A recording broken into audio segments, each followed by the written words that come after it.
Yo, what's going on? Welcome in to an episode here of Locker Room Sports Talk. College football is live and in the air. We got a lot of stuff going on here. We got a new top 25 poll out. We're going to go over the top 12 predictions for this year of the 26th season. Also, talk about some news of Coach Holtz passing. I like to talk about him and stuff. Also, year 3 of practice for Alabama, Coach DeBoer and staff. Got 3 new faces coming in to Alabama. So everybody's curious about where the Tide's going to be for this 2026 season. And you come to the right place to come out by here and hang out here in a Tuesday night show. Things are kind of moving along and probably won't be on our full 3 days a week like we usually are, Sunday, Tuesday, and Thursday. But you can come by here and hang out, and I sure would appreciate it. I'm going to put this up over here on the old page here for our notes page. Go ahead and share that over here. Hit the thumbs up button. Go to our groups, Locker Room Notes, Bama Football, SEC Focus. And there we are. All right. So I guess first of all, we'll talk about Alabama's spring football practice. Bama's football practice is, of course, everybody's curious because everybody hates Alabama. There's no doubting anything other than that. Got a new top 12 poll to see where some teams are like that, and I just kind of get everybody's opinion on that. And y'all hit the comments over there and tell me who your favorite team is and where, if they're not in this top 12, then why should they be? You know, this is your show too. I just come by to share some news and put some talking points out there, go through some stuff like that because it's still early. And also March Madness stuff will start. Selection show Saturday. Me and Dean will be on live for a full show Sunday to go through that and look through some other practices during the week. Other practice teams, Ohio State also kicked off practice today.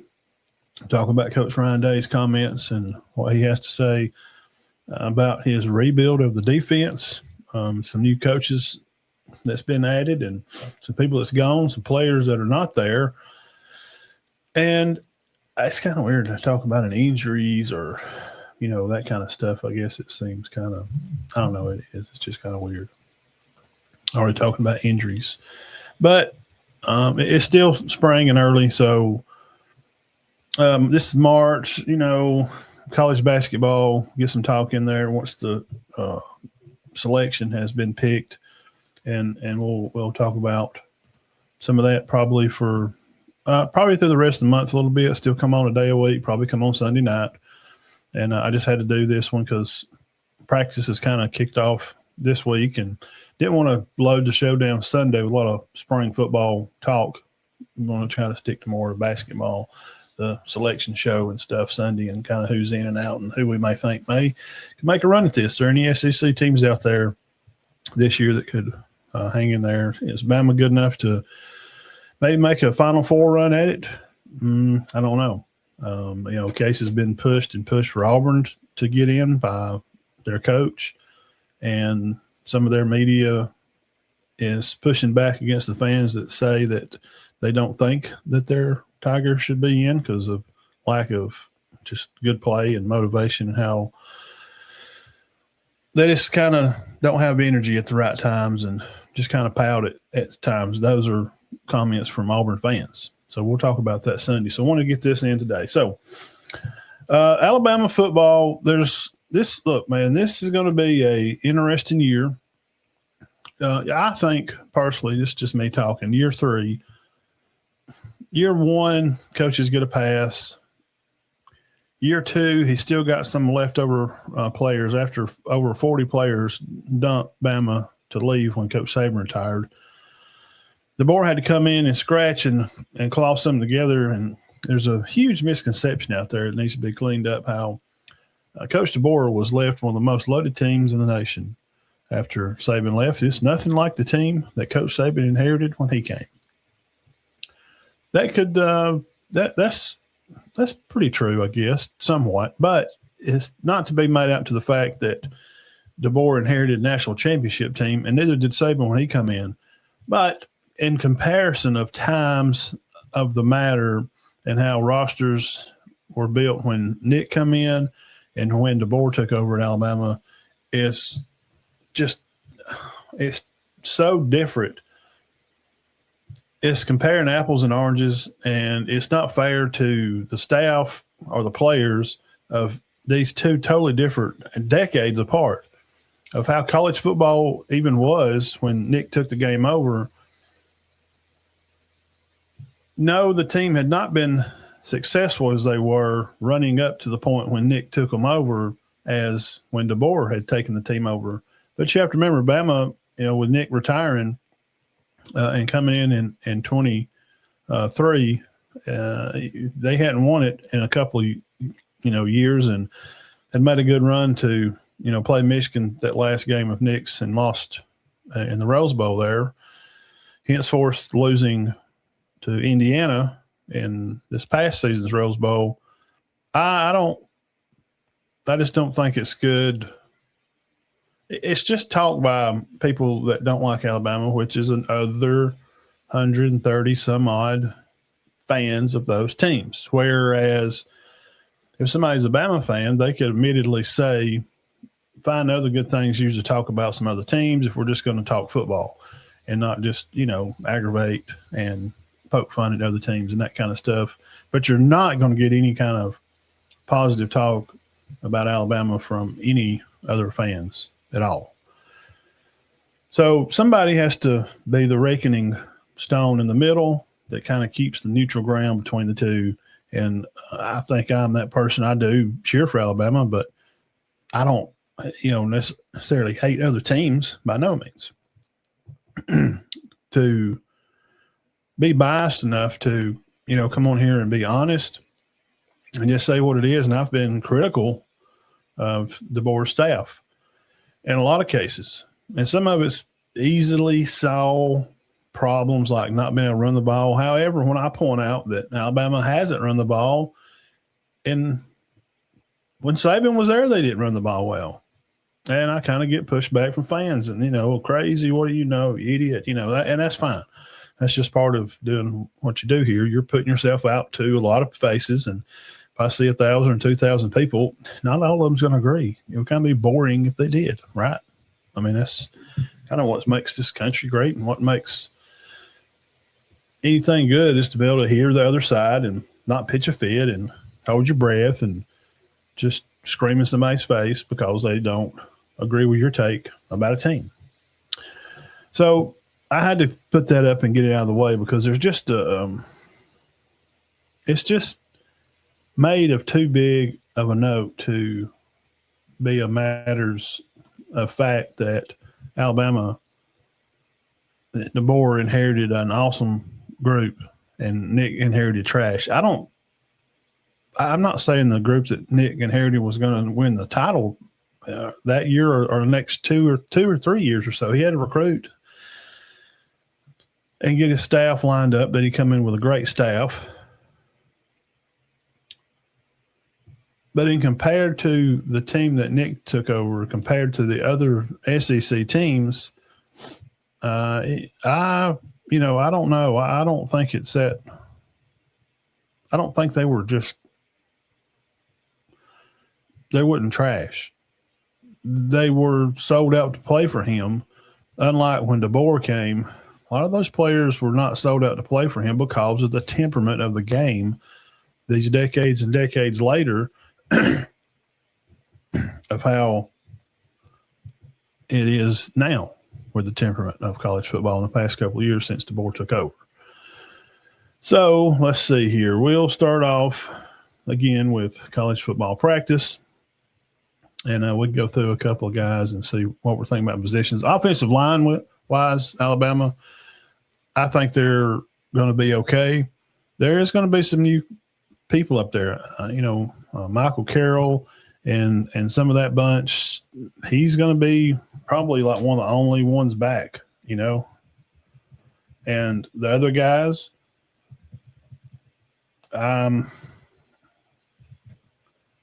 I think it's just a prediction. I mean, it is kind of hard to say, but barred the injury and those type of things that you have to look at, things you have to talk about. There's nothing you can really go by because a lot of these guys have not been there. The Crimson Tide has arrived to this point after being hit with a significant turnover up front. But Alabama's two main pillars of the line, we know about Proctor and Browsford. We know they're both going on to play their career in NFL draft. But the DeBoer company quickly aimed to address these needs, bringing in 6 new players at the position through the portal, while also making changes in leadership because we know Kapilovic, the offensive line coach, went to Auburn. That's weird. I'm just saying, man. I think I don't know. It's just kind of weird. Why would Auburn want the guy? You've seen his performance last year, guys. I mean, anyway, following that departure, DeBoer had fired USC analyst Ard Clem. He had added him to guide to the room filled with new faces. DeBoer had hired the former USC. I didn't say why I said fired. That's my dyslexia kicked in. I seen a F instead of an H. Sorry for that. Hang in here with me. Hit the like button if you already have not. I sure would appreciate it. Guys, if you're coming by later in the show and watching this a little bit later on, thank you for always hanging out and being part of Locker Room Sports. And don't worry, things are going to get kicked up and, we'll get in the routine and doing a lot of more college football talk here as towards school gets out. Spring is here. They have so many days they can practice, and we're going to get more into it. So just hang on and appreciate you guys, podcast listeners, Applecast, Spotify, and all you. We appreciate it. Know you guys are busy, especially guys that work in blue-collar work. When the days are nice, you have to get out there and get it because when the rain comes, sometimes it slows you down. You don't get to work, so you have to get it while you can. So with DeBoer, like we said, to add Coach Clem to guide the new offensive rooms, we got a new coach, and you got a new tight end coach, and Nelson coming in to help alongside, and all these new faces on the offensive line. So many moving parts to say that the focus early this spring has been less about perfection and more about learning how all these pieces, these players can fit together. So in year 3, Coach addressed that the slow-burning process to reporters after the Tide's second practice day on Tuesday. When asked today, we're live here on March the 10th, 2026, that asked about having to rebuild the unit from scratch pretty much. Kalen DeBoer talked about things, brick-by-brick process of rebuilding Alabama's line this spring and got its, quote, Coach DeBoer says not quite to the extent across the board when you talk about the coaches and all the players. But you have had times where there's 3 or 4 starters that you have to replace. So you would hope that would lead to these new players. Here we're talking about Alabama, spring practice day 2 on Tuesday today, the 10th. You would hope these players would be hungry and want to get out there and prove themselves, find themselves, and really understand what it's like being a part of such a great organization. Coming from smaller schools, I see it as an opportunity for them to create value for themselves, which is something Coach Saban always likes to talk about. And that's always been part of that's always been part of Saban's thing. Always prop the kids up and give a way for them to create value, to have their own, name and their image. But if you're not good, you don't have any worth. So you don't have any, your name, your image, or your likeness is worthless without this hard work and hunger that these guys have to replace and coming in to a new spot. Now, with last year, with Bama coming in and finishing 11-4, on the year. I thought it was a good. I said preseason. We talked about it back this time last year. We usually kick off heavy into football, and after the 4th of July, that's when you really start ranking teams, and you start ranking players. And after you've seen practice and you've read articles, you really get a good idea of where they're at. So I thought that 10 wins or more would be a good season for them. So this is an opportunity for them, these new players, to do that while leaving that 11-4 win team. A lot of those, that offensive line is pretty much gone. There's some guys back, but they didn't play a lot. So isn't it a good selling point to know that you can say, hey, guys, you're coming into this just to be wide-eyed, be ready to learn. And what that does, Coach DeBoer talked about, is it creates competition. And that's what you want across your team, but especially in that room, he says. And they have really made a lot of improvements with their strength. And, of course, you want to be excited about every guy, but I'm excited about the center, about the certain guys in particular, about this group. And now you've just got to see that transfer on to the football field. And right now, there's still some thinking going on, Coach DeBoer adds. They're trying to get us to what their job is. So we're trying to get them, much less trying to get used to playing with a guy next to them and hearing those calls when the bullets are really flying out there on a live field on game day 1, in which there are AD games and some other teams. We went over that last week one day. It'll be about a month from now. So we've got about a month for A games. Now, walkthroughs are one thing and the meeting rooms are another, but now you get on the football field and there's a big learning curve. And these new guys will have to go through that. But, I'm excited about what Coach Clem brings to the mindset and what's really what you're trying to create as a football team, but especially up front, you're creating a mindset, creating an attitude here as you go through these practices. And I do agree. That's kind of what you want. That's what you want to see. So offensive line, is going to be a huge part of it, but it all starts there. And if you're just a football person in general, or if you're, for God's sake, just being a football person in general, or being a fan of this team, I think that it's fair to say that there was little to no production from the offensive line. And what I'm trying to say is I think there's only room to grow up. I don't know if it could get any worse than it was last year. Now, Grubb, his play calling was put on point in the spotlight and made as the main character in the play that we call Alabama football for 2025.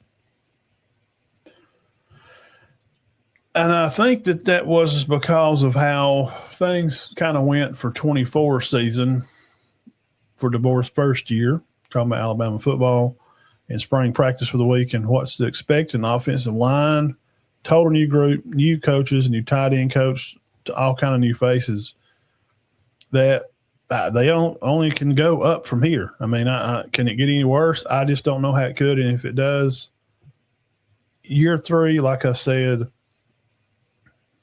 is a good year for me as a sports reporter. You got to kind of start holding their feet to the fire a little bit more. Year 1, yeah, he had a decent team to come in. What was left of after 40 guys dumped the team and left and transferred. Year 2 wasn't bad. I thought it was a pretty successful year. Wasn't terrible. It's not. I mean, you're not going to win the title every year,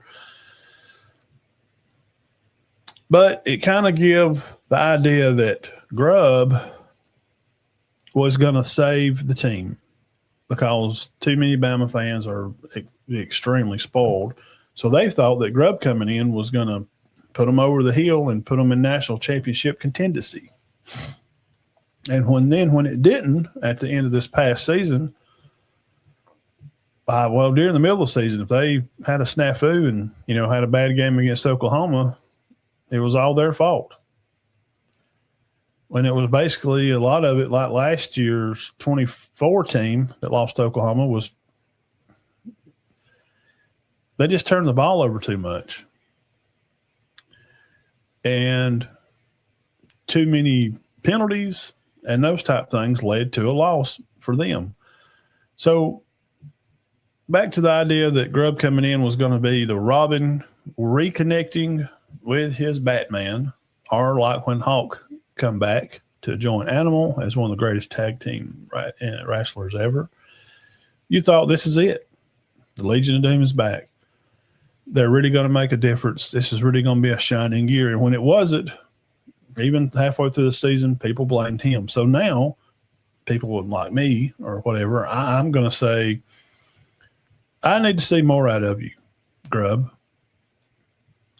We need to see more of a productive run game, not just running the football, but productively being able to run the football.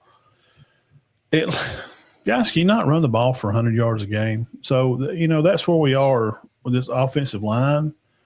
And we went through what Coach DeBoer had to say about it. He's really trying just to build and I don't think if everybody don't understand, that's fine. But really being out there, there's so much more to it than just what you even really think. You're trying to build competitors with guys that's never played before together, which is, just kind of how it is now. Wow, Indiana, they went out there and won it. No.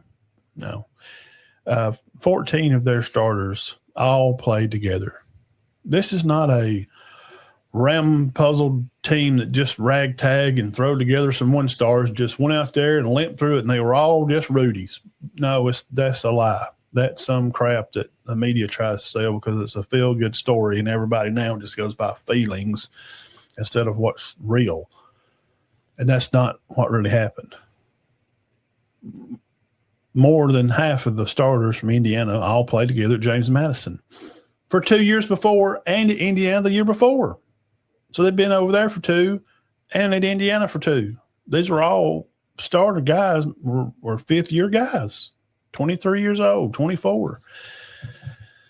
So saying all that to say, to put together guys to learn each other, like Coach DeBoer said, and just hearing each other's voices, in the trenches, and when, guards and tackles are combo blocking and getting off and me, or you, or, have their coming off combos to, crawl next level. Is it going to be successful this year? And then again, it comes in again. Well, Indiana, they had guys that they didn't never seen each other in their life. They played a few days together and just won the time. The information is so easy now. We have more stupid people than ever with so much more ease to find out the information. Just read up on that. That's not true. That's not true. So in an early look, him talking about this offensive line, and we'll talk about some new players at Alabama.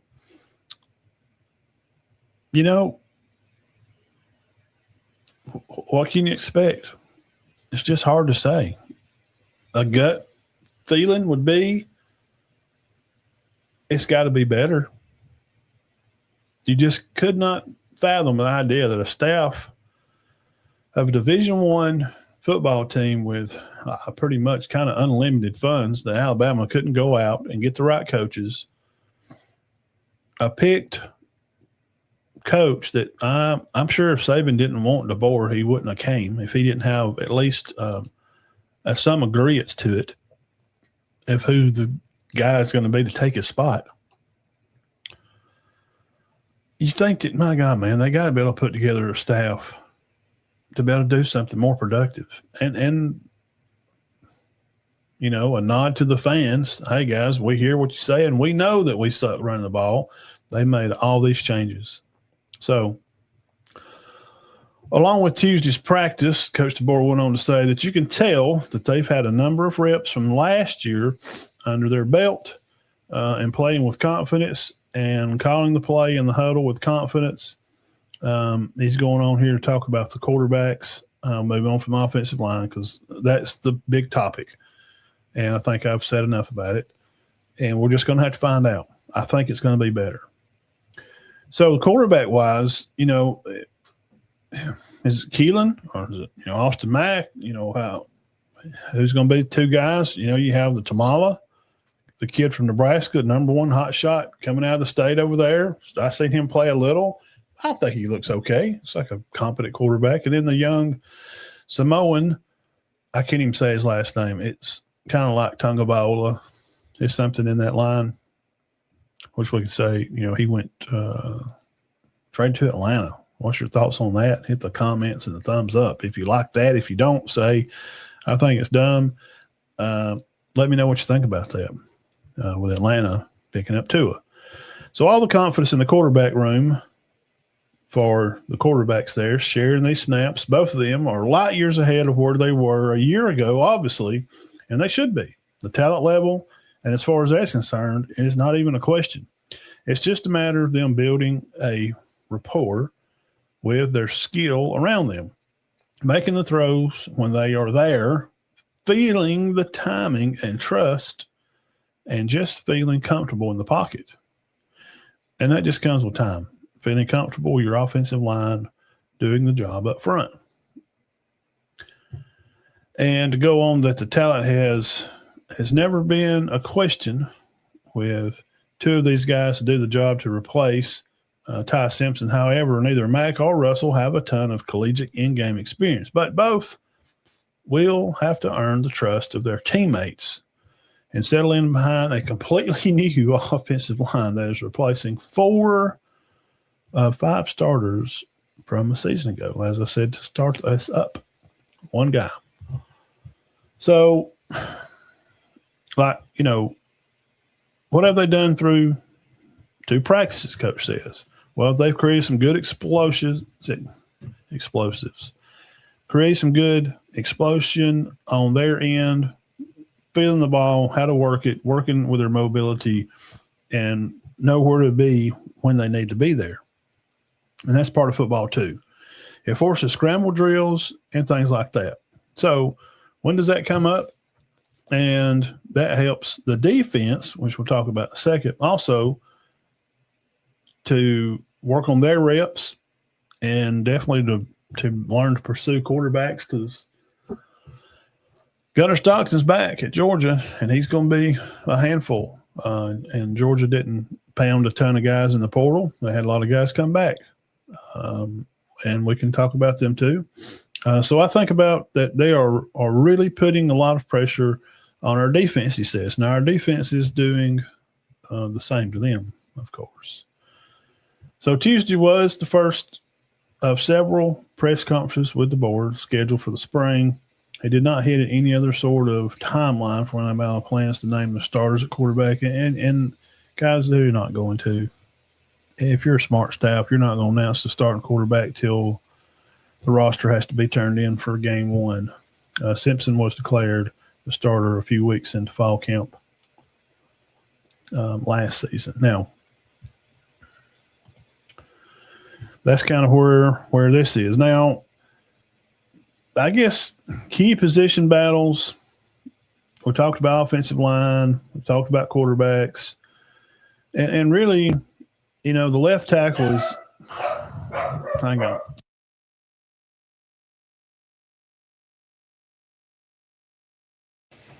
Now, for the first time since 2022, Caden Proctor will not be Alabama's starting left tackle. Proctor is off to the NFL along with most of the Giants starting offensive line for 25. The unreturning starter is right tackle Michael Carroll, as I mentioned earlier.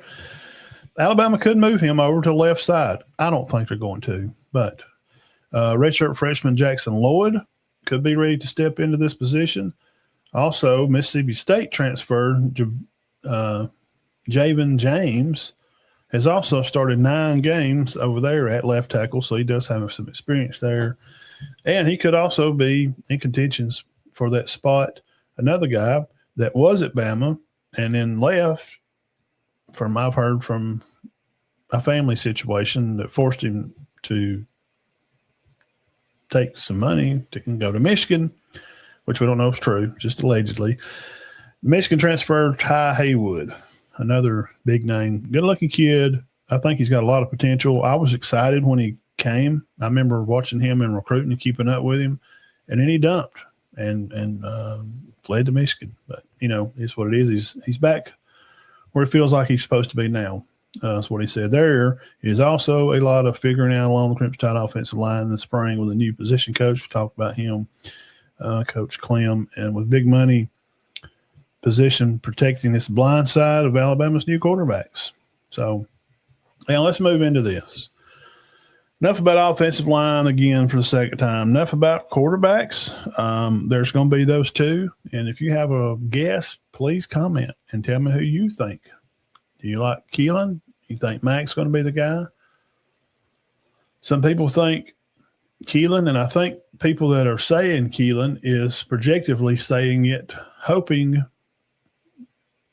that Bama don't lose him, because if Mac starts, they're afraid that Keelan could jump and run. But with no fall portal, he can't. So he would have to wait and leave till after the season next January before he could leave. And, I think that's going to be up in the air. Now, from what I've heard about quarterback play, we'll carry on with this, and then we'll talk about linebacker positions, which is always very interesting, especially at Alabama. And Auburn starts their practice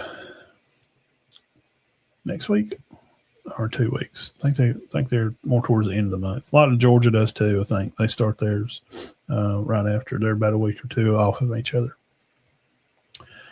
I've heard at practice that Keelan is,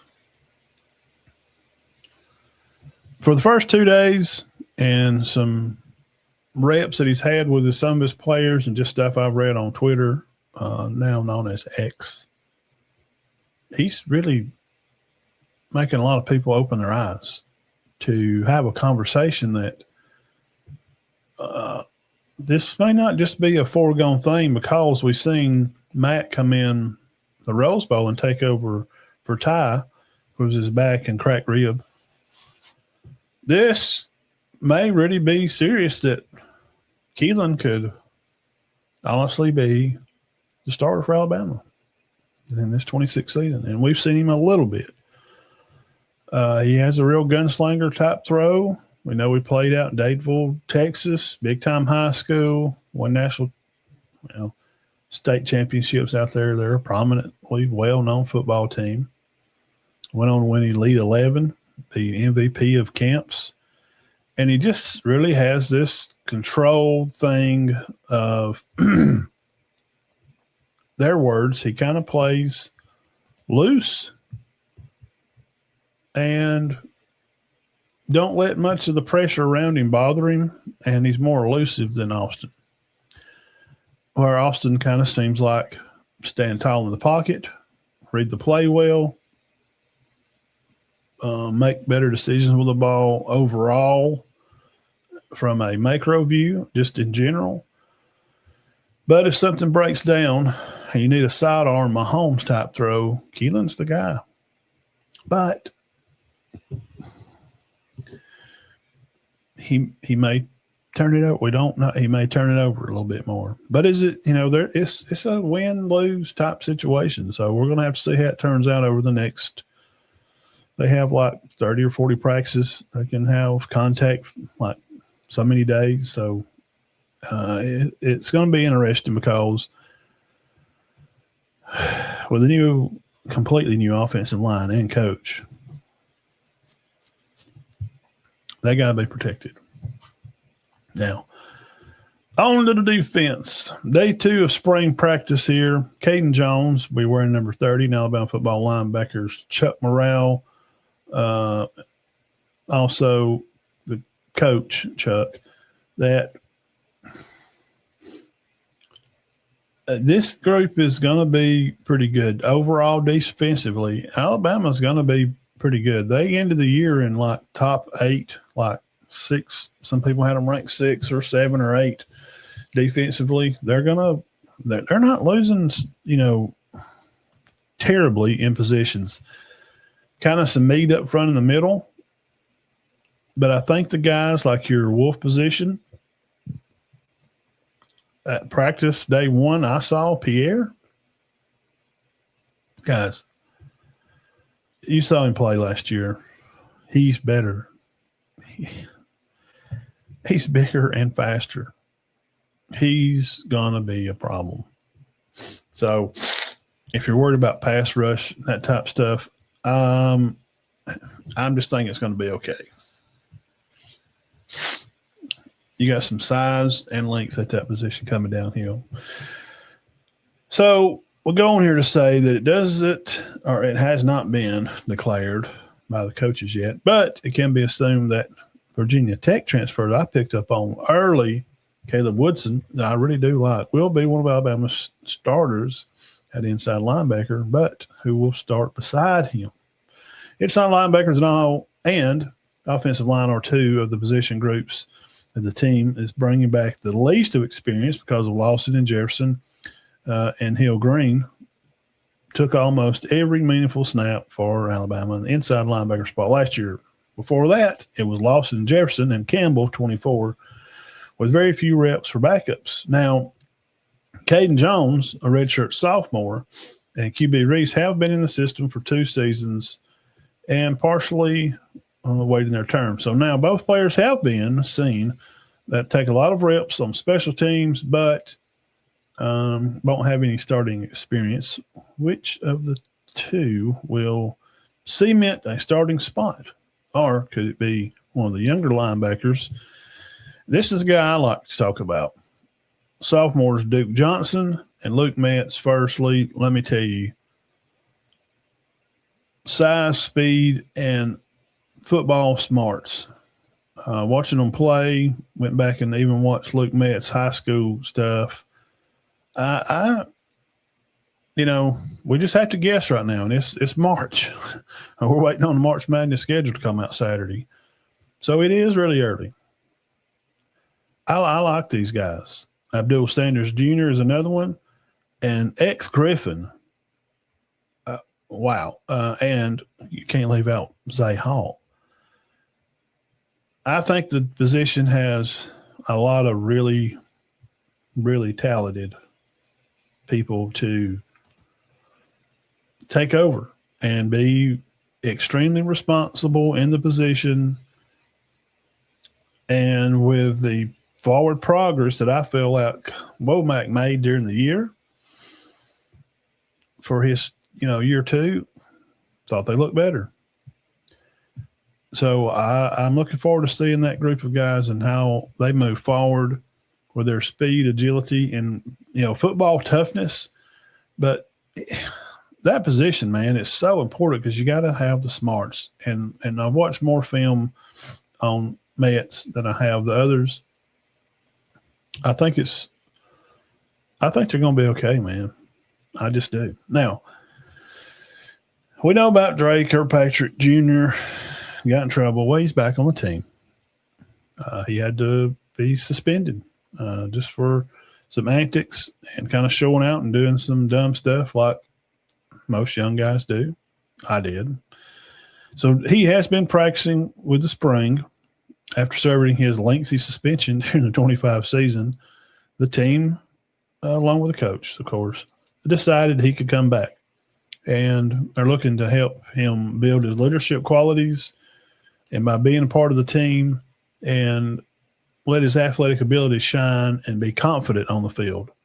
So Kirkpatrick was put under investigation by Alabama on the 2nd of 2025 after being charged with these 3 counts of reckless endangerment, 1 count of attempting to elude and speed and just driving crazy, which I did a lot of.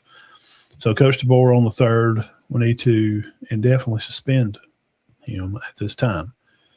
Never played during the remainder of the season. SEC championship and college football playoff, none. What do y'all think about that?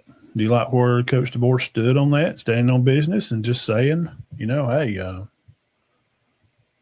we're not going to mess around, and I'm going to keep you guys up, and you're going to do what I ask you to do, but if you can't, then what is going on here?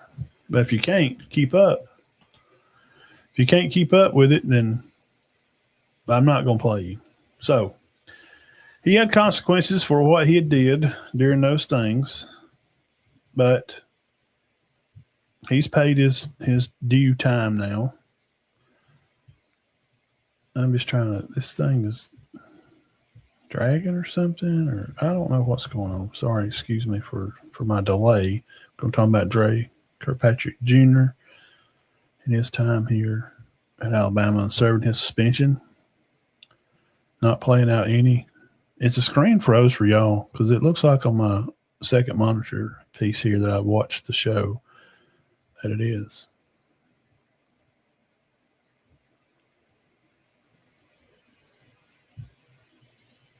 I can't get a.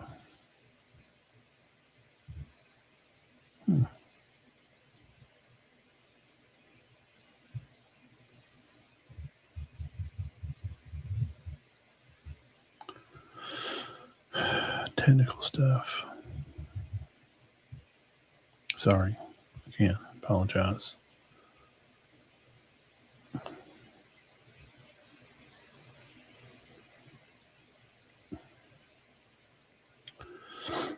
Hey, y'all tell me if the screen is froze. Somebody can tell me that. All right, let's continue on here.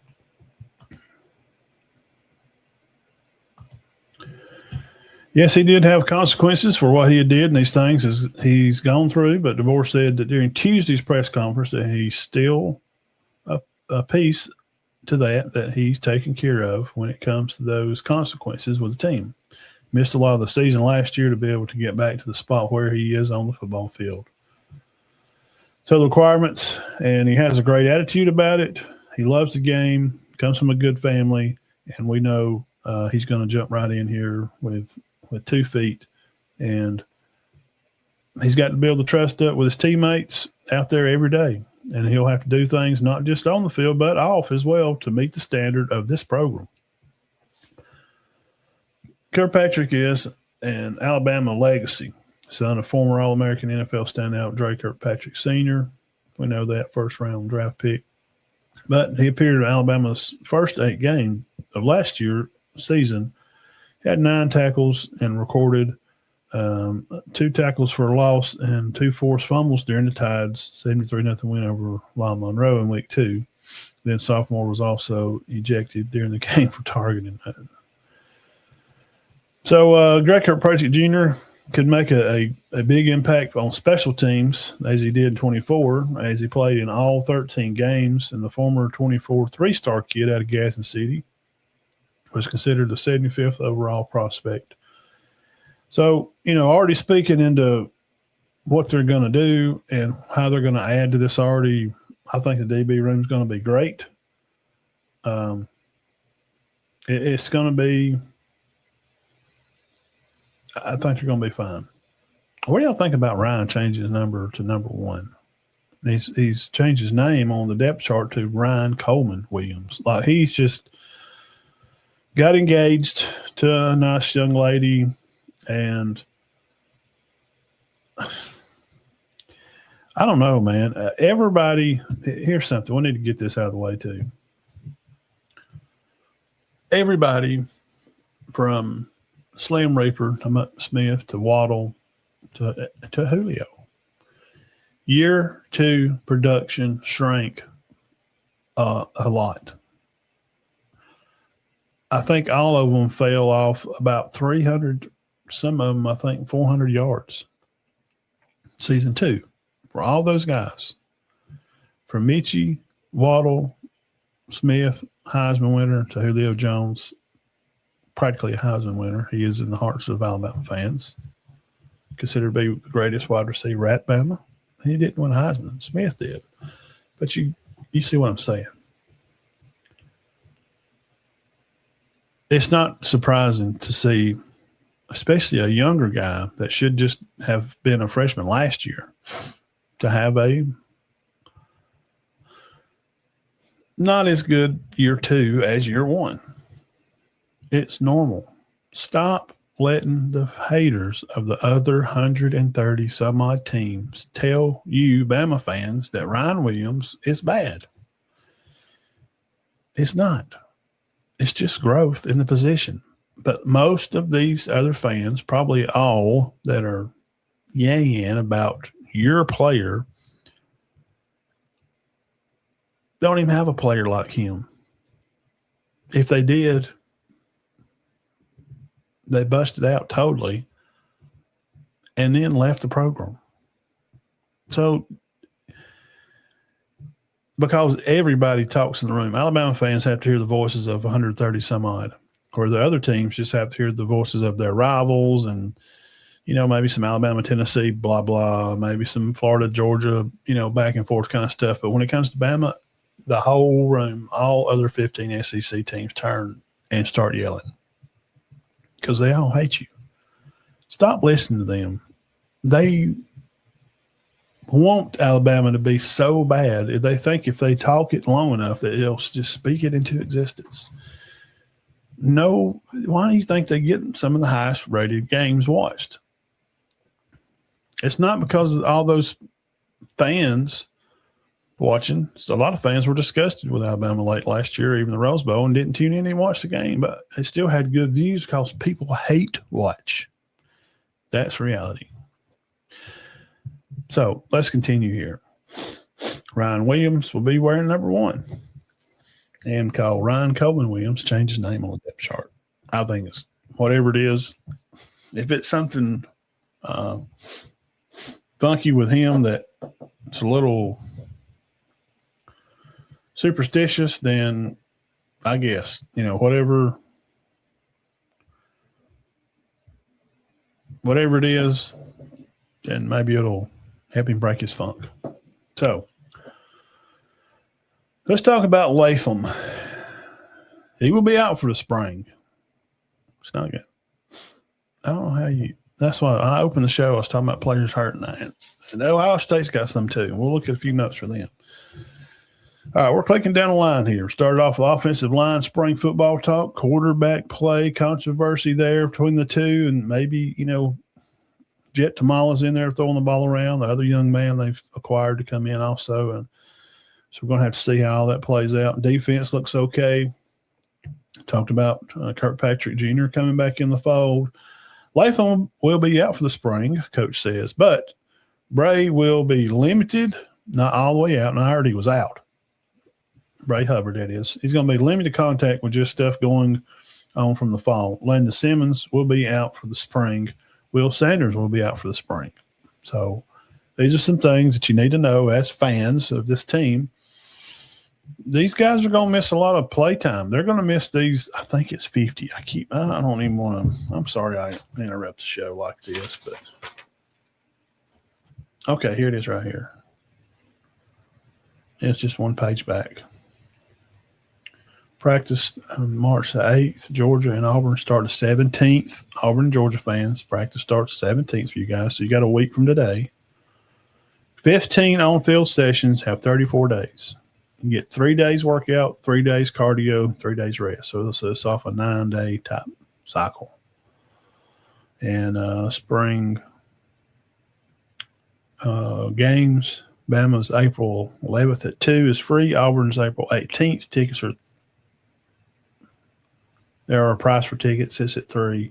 Tennessee's 11th. Georgia's the 18th.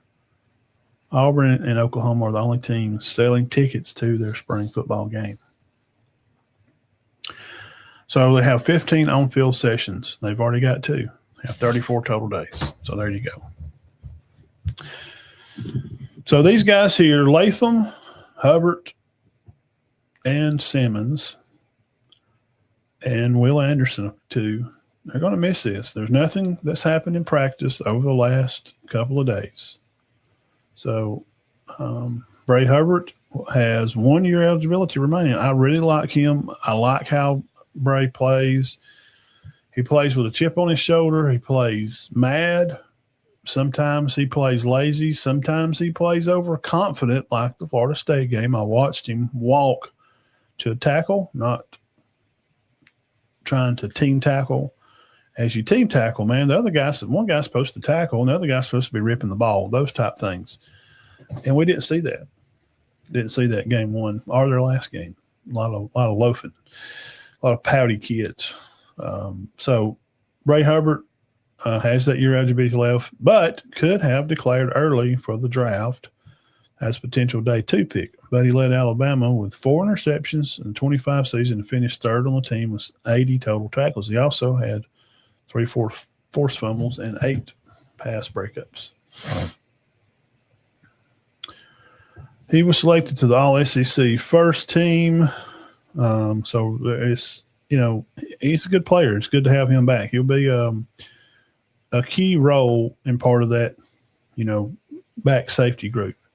He's a big leader for Alabama's defense last season. There's a very strong chance that he will be chosen by his peers to become a permanent team captain in Alabama. Now, Wolf linebacker Latham missed most of the season after a neck injury. We remember hearing that in practice. Bang, neck gets tweaked. They freaked out. They rushed him to the hospital during the practice way back in September. Come to find out, at UAB, St. Vincent Hospital, for further evaluation, came to fore on the 29th that he was done for the year. So Latham, he received a medical red shirt and eligible for his 7th year at Alabama. Latham, now, I don't like these guys playing 7 years, but for a situation like that, I'm okay with that. Any team, I don't care who it is. Whoever, like you're in September and you tweak your neck, let him come back and try to finish out strong to try to make a good grade to maybe be a 2nd or 3rd round guy. I don't know, So Latham is the program's longest tenure player. He was a freshman for the Saban's last in 20. He's played for the Crimson Tide, who is members of Alabama's most recent college football playoff championship victory. So Landon Simmons now, he played all 15 games with 2 starts as a true freshman with 266 defensive snaps, according to the PFF that I looked into. Trailing only defensive by Dijon Lee Jr. in snaps by a true freshman, and he is going to be exciting. Dijon Lee is a dude. So it was debut season. Simmons had 19 tackles. Go through some stats. Quarterback hurries, fumble recoveries, all SEC freshman team. Rising redshirt sophomore now, lineman William Sanders played in 16 games. With offense snap in 10 games. According to the PFF, Sanders played over 180 snaps. So Sanders is one of the only returning offensive linemen with a lot of reps in ACC play, besides who we talked about earlier, Michael Carroll, starting left tackle. Proctor and Brailsford have left, and Formby went to A&M, and Alabama other players in heavy rotation guard, including the Roberts, Vandermark, and Dewberry, they all graduated and moved on. Some of them going pro, and some of them just going to work at the bank or whatever. So that's kind of that. Went through these article here and try to pick out some good stuff. A shout out to Hunter D. Siver. Yep, Hunter Desiver. Part of Alabama Crimson Tide, Sports Illustrated, joined back in 22. Was a lead basketball writer for Bama Central and has covered Tide football since 24. So shout out to him. I read through a lot of his stuff. I like reading his stuff. And it gives me bits of information that I can then go look up and find out a little more stuff about. So you can check that out on si.com. Just type in si.com, Alabama Crimson Tide, and get all your kind of news and that kind of stuff. Now, okay, let's say something here. Ohio State, big dogs on the block. picked to win again. I'm sure them or Texas is going to be picked by all the media people, all your YouTubers that you watch every day that talk about college football.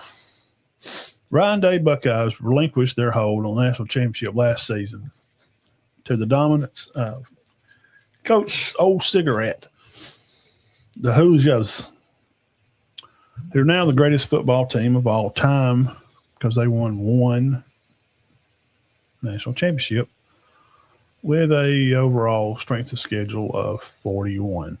So, who also bested in the Big Ten championship game? The Buckeyes were the preseason top 3 team and were fanced by many fans and analysts to repeat for the national championship. Now, Coach Day revamped his staff after losing Brian Hartline, who left to become the head coach at USF, remember, back in the summer to the Bulls, where Coach Golish is at Auburn now, and was also aggressive in the transfer portal, given a large number of players who were departed Columbus for the NFL draft. Had a lot of guys leave out.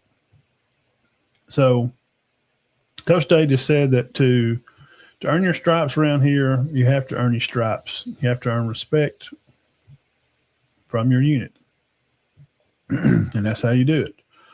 Day's Buckeyes have been one of the most grueling schedules in college football next season, including trips to a reigning national champs, Indiana, which are not going to be really good. They'll be lucky to win 7 or 8 games, to Iowa and to USC. So playing 2 mid-level teams, USC used to be they're a blue blood team, just hadn't been successful in a while.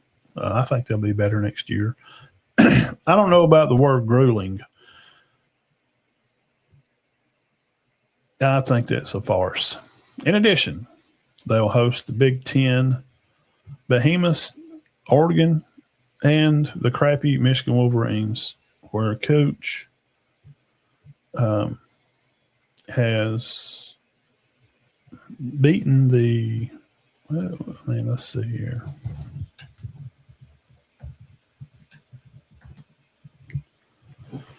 Coach Sharon Moore, alleged Mr. speaks out and claims years of manipulation from a disgraced ex-coach, fired Michigan coach, reaches a plea deal to resolve about the home invasion. The Shivers accuses Michigan coach of not protecting her from disgraced football players. So he's pretty much I had to bring that up because I said Michigan. So Michigan's ex-coach, Sharon Moore, my 2 bits is that they all kind of knew about what was going on. They were firing him. His buddies all met together without him, the staff, because they had passed the word down they're going to fire him. So they're trying to figure out what to do. He's PO'd about that. Then this girl wants to come out with some crap because we know what they're trying to do. They're going to have to pay him a bunch of money if they just fire him. So they're going to save money and use dirt on him. Not saying the dirt wasn't true, but they used those things against him to fire him. And that's what happens. So when you play dirty pool, and then when you get out of the pool and you got crap stains in your swimmers, and everybody knows about it but hadn't been telling anybody because they know that you pee in the pool and you got poop stains in your swim trunks, and then when they tell it, don't be mad. Don't pee in the pool and don't have poop stains in your swimming trunks. That's what happened. Because the charges just got cooked up and they had some dirt on him. And they used it against him and they fired him. So that's what happened, and Michigan's not going to be very good. I don't think Oregon's going to be as good neither. I think this is Big Ten's year to swing low, sweet chariot. That's just my 2 cents. So, guys like Josh Pate, Ohio State's ability to replace defensive talent. Pate come on to question that during one of his episodes that I watched back a couple of weeks ago, so that it concerns the Buckeyes and their mass exodus of players during this offseason. The kind of thing for a second year where Ohio State, by what we look at statistically speaking, they're going to replace a lot of guys.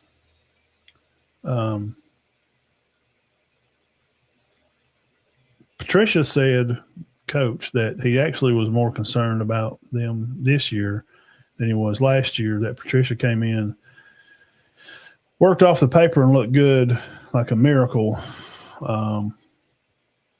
But Pate went on to say that he trusts Patricia and Coach Day.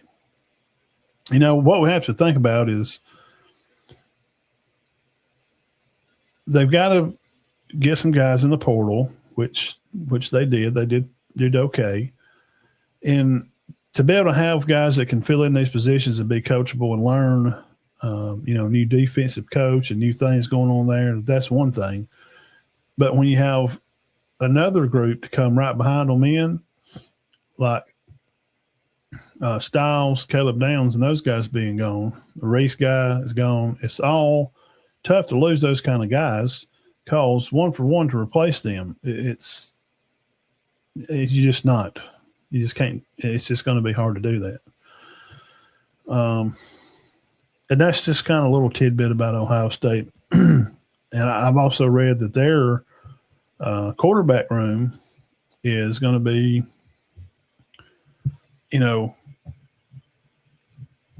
it's not just cut and dry that Saban's going to lead the way from what I've, read for some stuff and kind of pick through some notes. I didn't want to make it an Ohio State show because we got Jeff. He's our big Big Ten fan, and he's not on today. He's on during the season, loyally, and he'll probably come back and watch this later.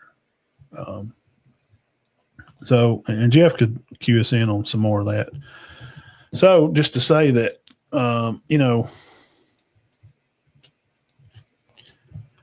saying ain't saying a lot. Fixing my watch here.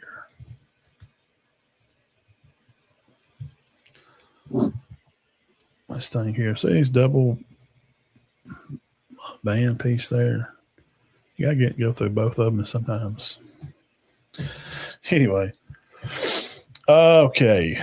Well, let's kind of be wrapping this up. We got an hour in here, and I think we've kind of covered about everything. Year 3 of the Boar. March Madness will be Saturday. Yeah, the passing of Lou Holtz. Man, I had to bring that up. What a big fan personally of his, because I just always just was taught to hate Notre Dame.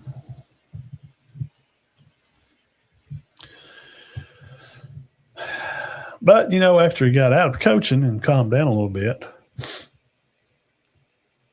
you kind of begin to and seeing him as, oh, man, he did that show with what's his name?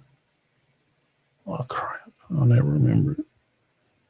It wasn't Marcel, one of them, the other guy. They did the one, Coach Lou, and he played the lawyer, and another guy on the skit they would do. They do it like on, I don't remember, it was on Sundays maybe or something, and the other guy was the judge, and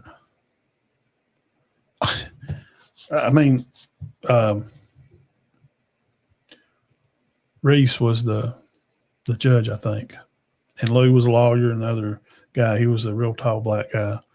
I like that little skit they did with him and Lou being lawyers and Reese Davis being the judge. I think it was Reese Davis. Anyway, it made his character that he pulled off there good. Enjoyed it. Now, Lou Holtz going to finish with 250 wins and 132 losses, way over into 600 percentage winning. He was at William and Mary to begin his career. Went to North Carolina State from 72-5. At Arkansas from 77 to 83. Won 60 games there. Went to Minnesota for a little while. Won about 10 games from 84-5. And that's where Notre Dame picked him up in 1986. He won 100 games at Notre Dame with only losing 30. Over 10 years, he only lost 30 games. 10 years, he lost 30 games. That's pretty good. That's only losing 3 games a year. And he had some undefeated seasons in there. In 88, they went 12-0, and total wins 249. It's 10th of all time among FBS coaches. He's 12-8 in a bowl record, and he was the 88 Coach Bobby Dodd Coach of the Year, 08 Coach College Football Hall of Fame inductee. And he piddled at the Jets. So it was 3-10 at the Jets in 76.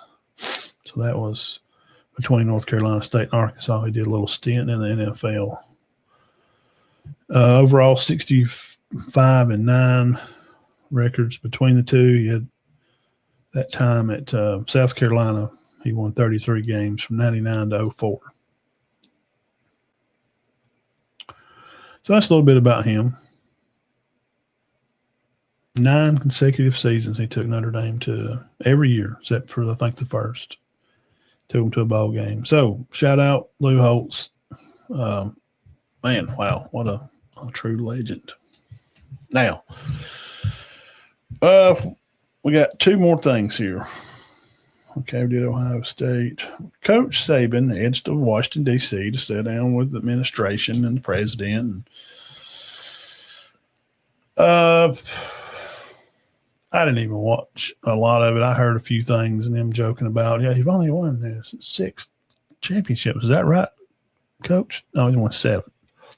Oh, excuse me. I'm a minimalist type of guy. Don't carry the huge wallets. Just a wallet with your ID and your work card and a debit card or 2 and an insurance card. I carry 4 cards, little cash, and a notepad in my wallet and a handkerchief for my glasses.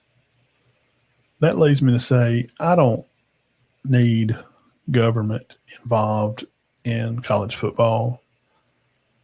I don't trust them with my money. I sure don't trust them with my life and getting no jabs in my arms for anything they have cooked up. So why would we want to involve them in college football? I don't need their opinion.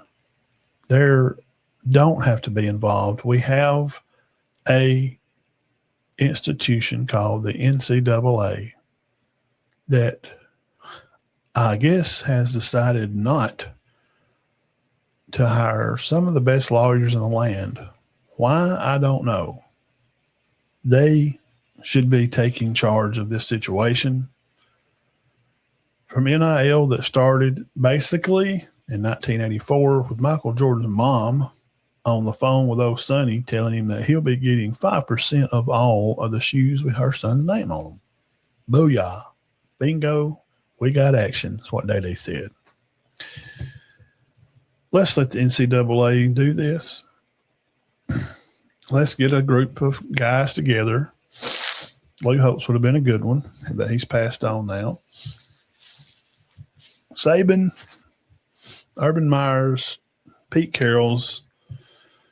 The list could go on. We could name some more guys.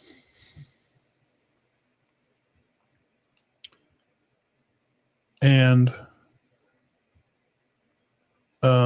higher rated media, sports media personality that I think they should be on the board. I don't like the idea of I don't know what they didn't solve anything.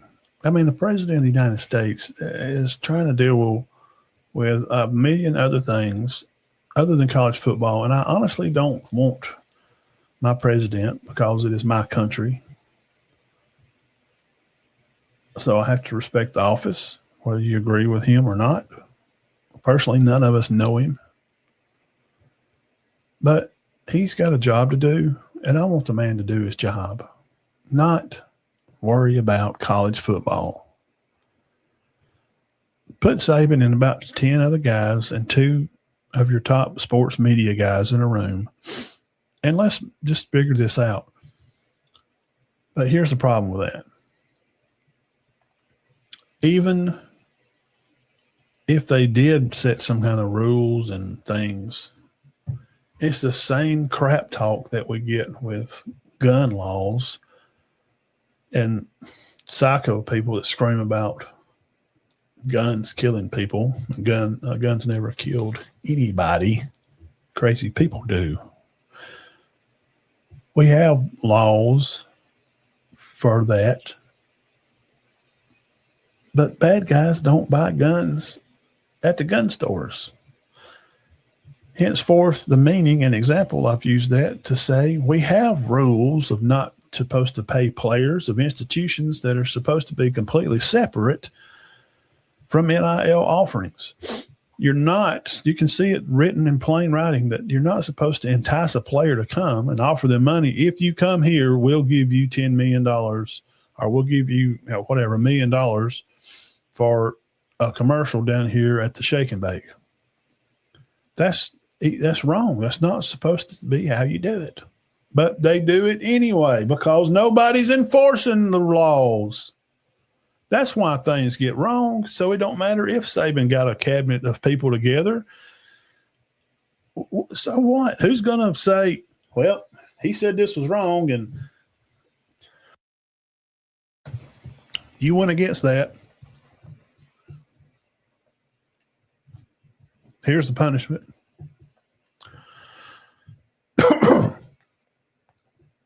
Okay. Who's going to enforce the punishment? Who's going to make them stick to the rules?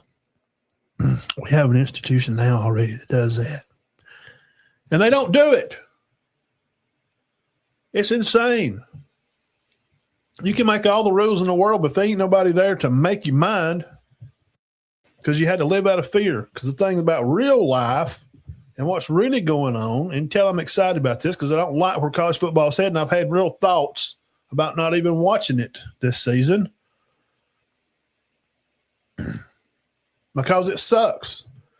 It sucks where it's going. It sucks that the ditch that they're in and that they're digging, and nobody seems to be looking around but a few. And the other ones are digging so fast, they're digging a hole for everybody. And they're going to carry us all straight to the bowels of it down under anyway, without our even say that we're trying to help have ideas how to fix it. But back in the day, if what we were, we minded out of fear. I didn't go down to the pond and fish after dark because I knew I would get whooped.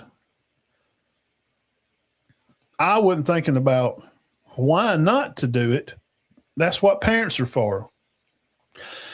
Because Dad knew that if I got down there after dark, I'd probably get snake bit one, or what if I fell in? He's going to have to get down there and find me in the pond in the dark. So for safety in my life, you don't go down the pond after dark. Just don't. Okay. And I didn't because I didn't want to get hit with a piece of wood or a piece of leather. There's nobody enforcing nothing. It don't matter if the president writes up some kind of executive order right here. Thou shalt not, give me a break. Miss me on that crap. We got laws and rules that people don't even, these clowns that we got in Congress, all these rules against them not profiting off stock market and illegal trading and inside information. They do it anyway. Are they in jail? Has any of them been prosecuted? Do you know the track record of the Clintons? They ain't even, they're laughing at prosecution.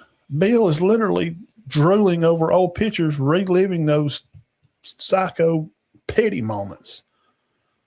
And they're laughing about it on TV. Nothing's going to happen. If that, my point, again, it's an example to build. If that happens, that's what they do. Why would you want them in control of what you're doing over here? One of the most corrupt businesses on the block. Yeah, they own the block, and you're a great institution and do something on your own. It's different. This guy down here sells cars, and this guy down here makes paper. I don't need to go to that car sales and learn dirty tricks to how to be a better paper salesman. I'm not in favor of government being involved in anything with the college football game that I really used to enjoy more and am enjoying less because of the crap. I don't need Nick Saban up there hobjobbing with people in D.C. It's a mess. They're dealing with child stuff.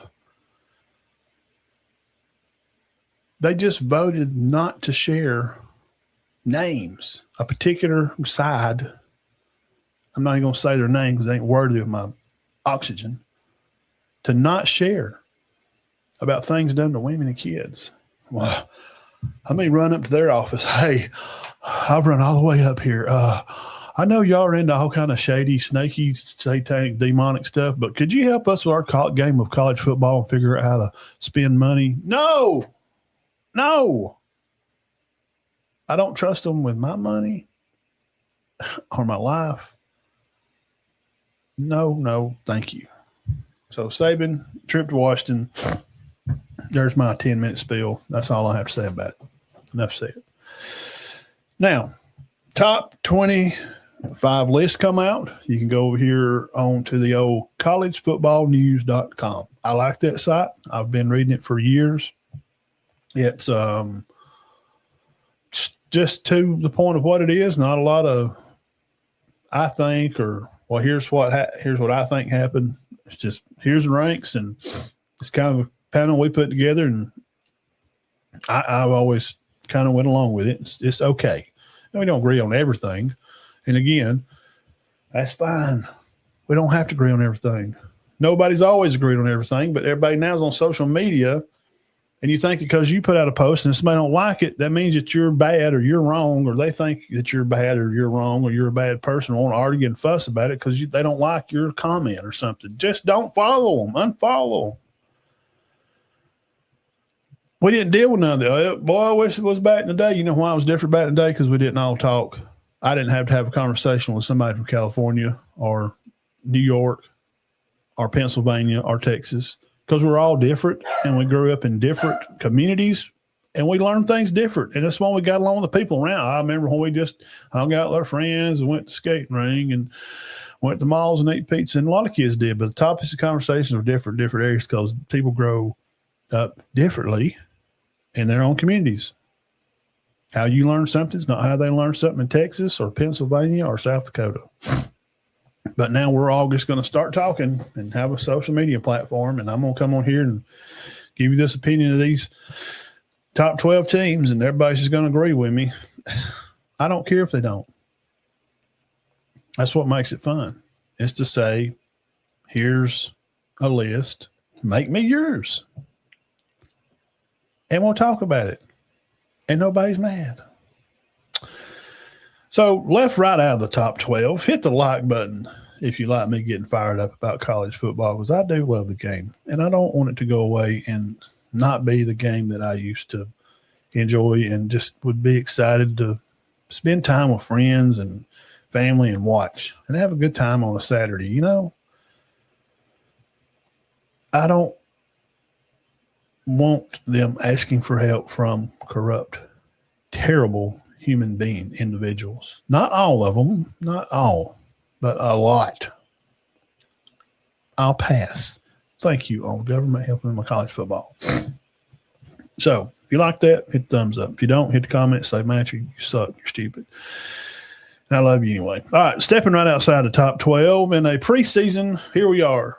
Thank you for coming by Locker Room Sports. We do appreciate you. Hit the thumbs up button if you haven't already. Podcast listeners, Applecast, and Spotify, I do appreciate you guys.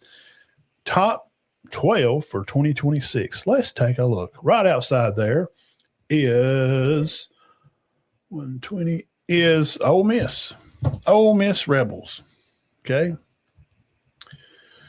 Now, them being right outside, went 13-2.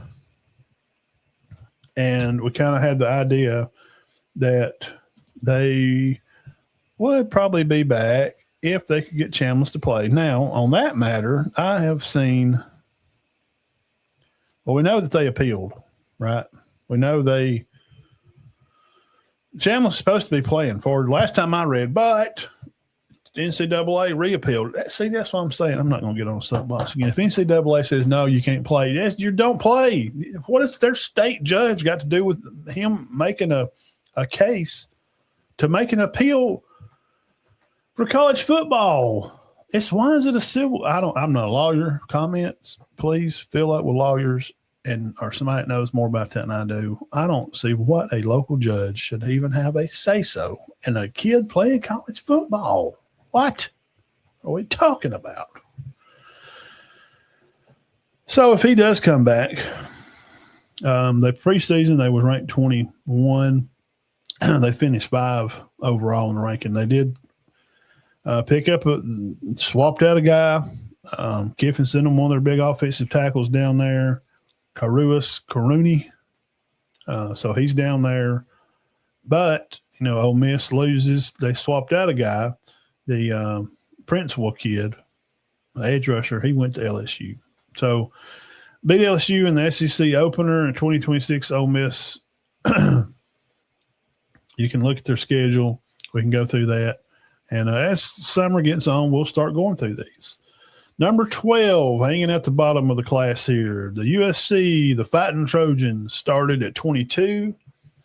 After some key gets from the portal, they may be able to, I said earlier, I think they're going to have a better year. Their depth may need some work this spring, but the young talent on both sides of this ball is very elite. Lincoln Riley has to win them. It's USC, and the new receivers will be great.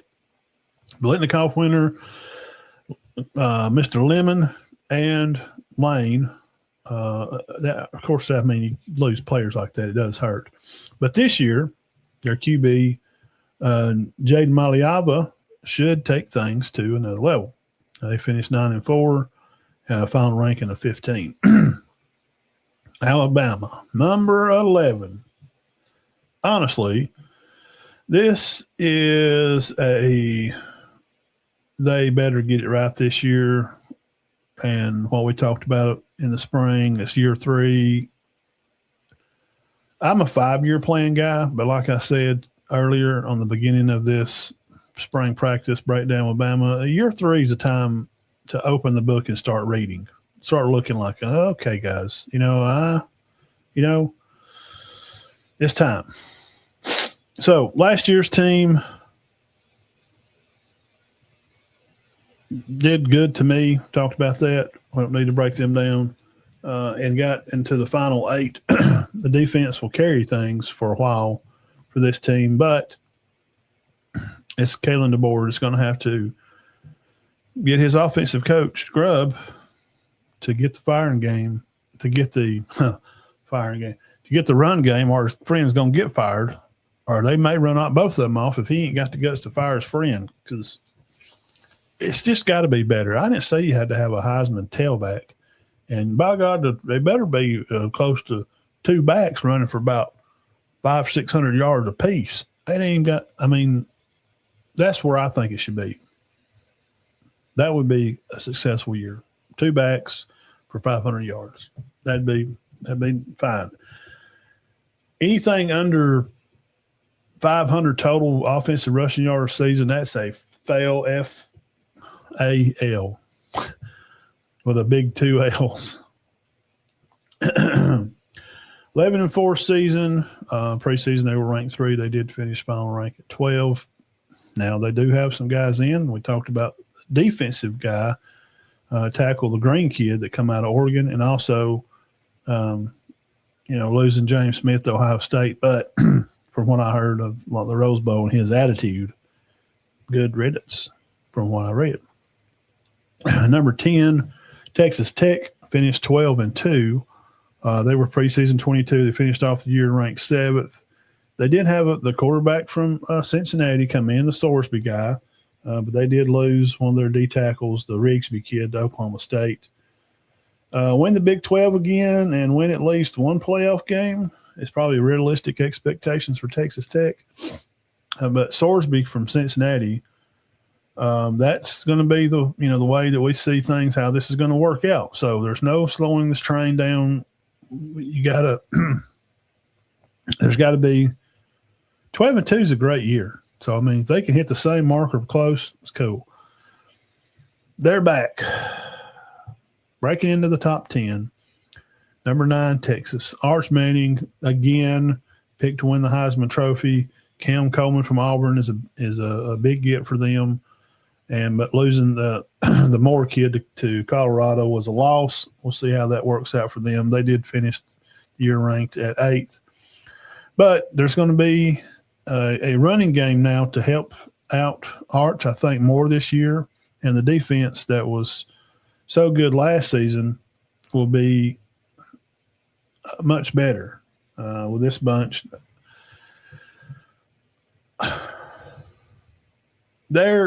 We say it every year. I'm tired of saying it. Okay, I'll just say it. Texas should be really good. You got a returning running quarterback. They got better as the year went on. Year one starter. Okay, figured it out. Running back room's going to be good. They got the little smart aleck kid from North Carolina State that stopped up at Alabama and picked up a check for, I don't know, $5,000. I'm going to come. Psych! I'm out. I'm not. I don't like that kind of character in a person. That's just me. I'm just kind of old school country. I don't know if maybe his dad said something to him bad, and his dad may have. Told him it was pretty crappy. I'm do that. So the bad ground attack for them is going to be better from Mr. Smooth Criminal Smothers. Number 8, the Oklahoma Sooners. There's no D in Oklahoma, but the nation's third-ranked run defense and the SEC's number 1 scoring defense will be a monster again. So getting in Harris, the receiver from Virginia, could be, big news. Now the Omasago linebacker that went to UCLA, we'll see how that works out for them. But to get back to the semifinals for 26, Oklahoma needs to redo. They need to get back where they were, and I think being ranked in the top 10 is probably not bad.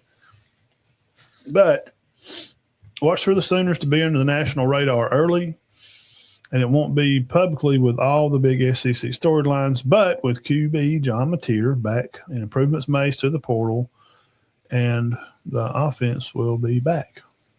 We'll see how it works out. Now, almost winning it. The U at Miami at number 7, 13-3 on the season last year, 25 season ranked 10, final ranked at 3. The quarterback from Duke, all talk, all like during Christmas and all during that time. That's all we heard right after Christmas time. Minshew from Duke, and him not honoring his agreement at Duke, and another bad character flaw of leaving. If you go get something better, you would. Well, I didn't sign a contract neither. So, that's not me. We're not talking about me or you, because me or you are not playing college football. If you sign a contract, do the right thing. So they lose the Grubb Jr. kid, a linebacker that goes up to the Wolfpack in North Carolina State. We'll see how that turns out. But to play for a national title after finally winning the ACC, I don't know, man. They lost in all of last year's fun. Is that the program still has it? One of those. Can he take them to the promised land? Can he do it? Can Minshew, the quarterback, can he get them there? We'll go over their schedule and stuff more through the summer when we get closer into May and June. You might not like it, and I think this is crazy. But you'll have to hold your nose. But Lane Kiffin really is that good. And now he's going to have a superstar transfer and a big-time players to compete for national title immediately.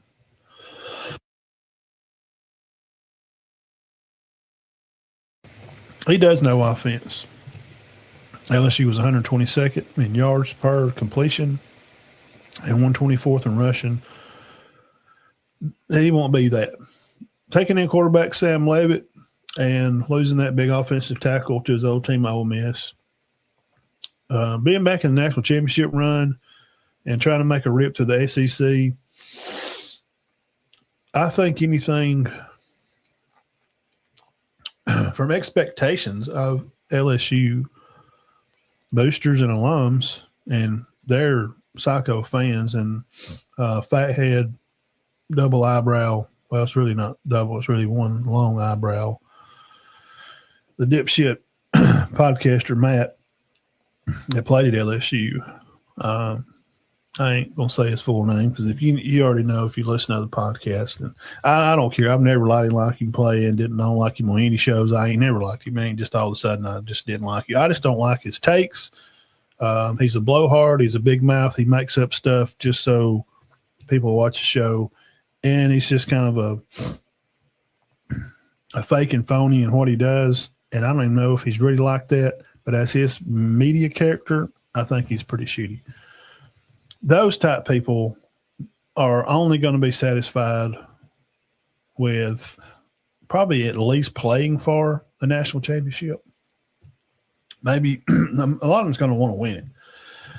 I think if they make it, if LSU, if Kiffin and them can make to play for an SEC title, but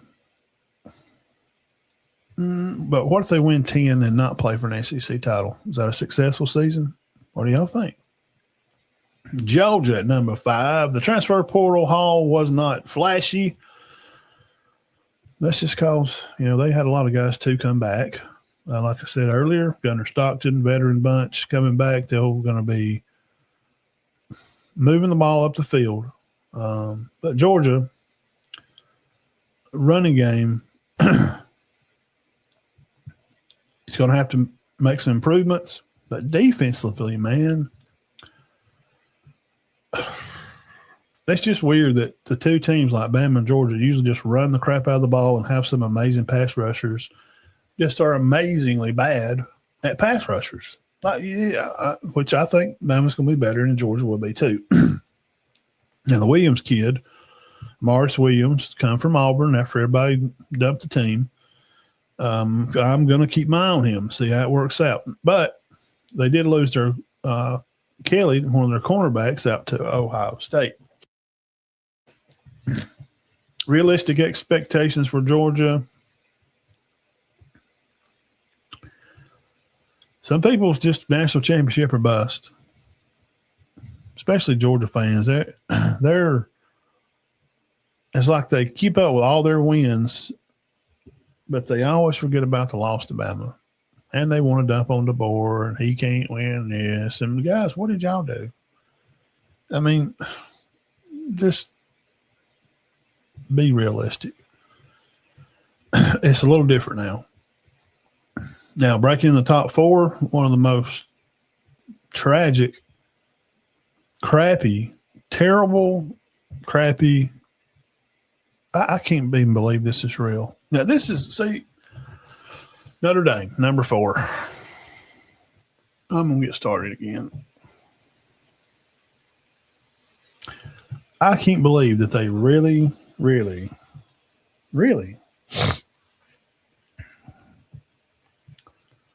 legitimately okayed that if they win, if they're ranked in the top 10, or if they win, 10 games and they just automatically get in,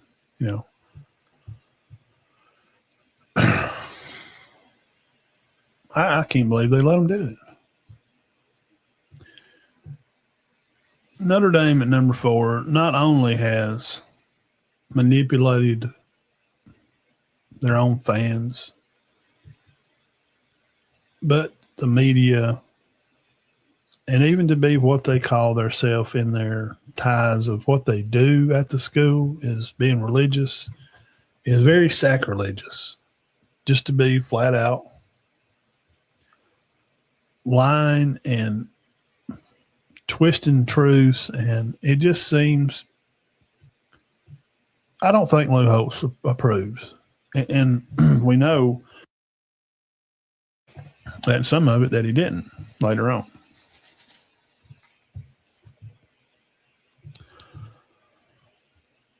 I can't believe they're just, well, if you win this game, you just finish in the top. Well, you're automatically in. They don't play by the same rules. They dumped the game with USC to make their strength of schedule go from like 30 down to like 50 now because they play nobody. And they're allowed to do it because they're independent. And they don't want to join a conference because when they play in a bowl game, they get all the money. But then they call out teams like USC that belongs to a conference that is set games by their conference that they have to play because they're a part of something. Then Notre Dame wants to gaslight them and squawk about them and make a big deal about what they're doing. Right? So I'm not kind of up on any of that or what they're doing.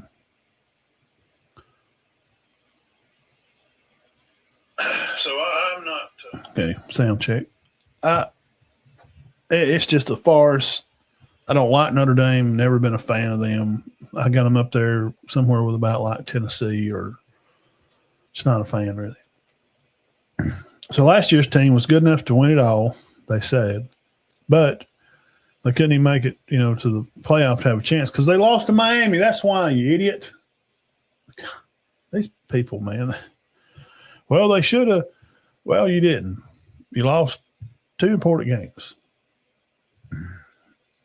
But they do lose the stars in the backfield, but it's better overall team than the one that lost the national title in 25. So does this Spencer kid to come on and he needs to save a kicking game that because of injury didn't make a field goal over the 6 games. They did finish 10-2. In 2025 preseason, Notre Dame was 5th. They finished 10th. They got a defensive tackle from Oregon, but they did lose Minshew. Remember, he went to Kentucky. So winning national championships preferably going to be pretty big, and they would want to meet Miami in national championship game, beat them. Number 3, Indiana. Can he continue to roll on here for year 3?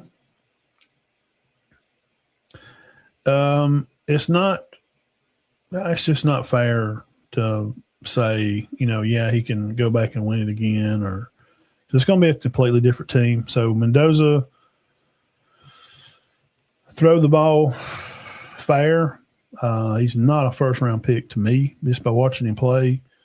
He didn't even throw back shoulder balls well. He completed – when you go back and watch, they ran the ball so well and played good defense. He didn't have to throw it, so it's not like it's a bad thing. They just figured out a way for him not to have to throw the ball. And he threw a few good balls, but it's just read and react stuff.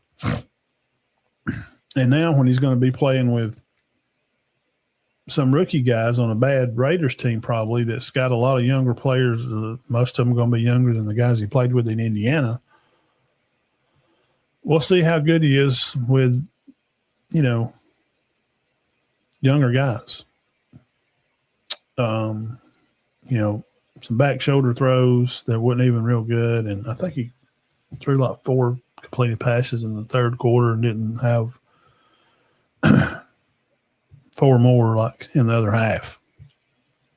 So we're going to see how it kind of works out. They did get the Marsh kid from Michigan State, and they lost the Wheeler guy to Baylor. So realistically, if they go back and win it again, then they'll be considered to be part of, they're going to be building a dynasty. I think you got to have 5 to have a dynasty. If you got 5 in 12 years, I think that's a dynasty. Number 2, the Oregon Ducks, Deontay Moore would have been an easy top 5 in this year's draft, but he's going to be back along with a lot of other guys that should have even more chip on their shoulder after their second straight just bad exit out of the playoffs. So if you're looking for one of these top teams to have the most pea and vinegar and to be desperate, Oregon is definitely one of the teams to definitely look at. They hadn't lost to a team that didn't at least play each season national championship since 22. That's good. They finished 13-2, preseason ranked 7, final rank was 2. They did get a safety in from Minnesota, but they lost the Gray kid to Notre Dame. They would, love to go to a championship game and play Indiana or Ohio State.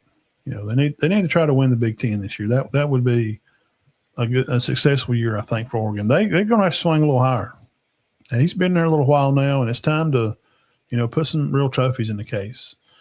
And number 1, Ohio State finished 12-2, preseason ranked 4, final was at 4. They picked up James Smith from Bama, good riddance, and Quincy Ponder, wide receiver, went out to Notre Dame. So with their schedule,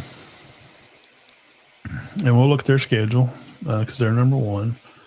So the good is they get started out against Ball State. They won, says 26 season openers, 38 the last 39, and it hasn't dropped a home opener since losing to Penn State in 78. There's no fear at Ball State, but it's that'd be a good little tune-up game. They're also going to have 3 of their last 4 games at home, which will be good, including battles against Oregon and Michigan. Well, the bad part, at least 125 other teams go 7-5 with this schedule. At Texas, at Iowa, at Indiana, at USC, at Nebraska. And those are just the road games. Illinois Northwestern will take good effort to get past.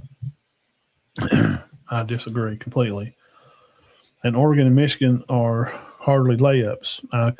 Michigan is a layup. Nebraska is terrible. Indiana's not going to be as good. When is Iowa ever really – when's the last time they won the Big Ten? We're talking about relevance. Talking about a team that's played for their conference. So with the Big Ten teams like Ohio State will miss, Michigan State, Minnesota, Penn State, Purdue, Rutgers, UCLA, Washington. That's who they'll miss. Yep, it's not too bad to miss Penn State and Washington, but 5 of the 8 teams missed didn't go bowling last year.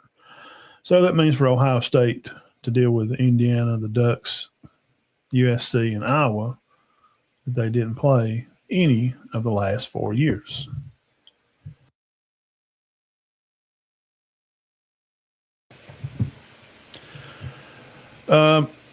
And kind of off of that, and we'll wrap it up right here. Y'all been out here in a 2-hour show. Well, we ain't been on a while, man. We get to talk a lot of football, and thank all you guys and gals for hanging in with me and having a good time. We'll cut this up in a little bit and put it over on the old YouTube. So lastly, what would be success then, since we've talked about everybody else here? Went a little deeper on Ohio State being number 1. What would be successful year for Coach Day? New staff, new defensive guys, Down's not there running the defense on the field. They've got to beat Indiana for sure. Ohio State, Indiana, and Oregon all need to be in the Big Ten. We're not going to expect Michigan to be in there. It's year 1, man, for Coach I always say Willingham.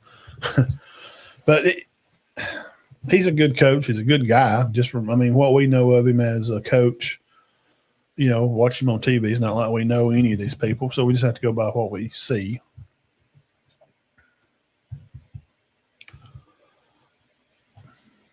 If Michigan wins 7-8 games or so, something like that, be successful for them.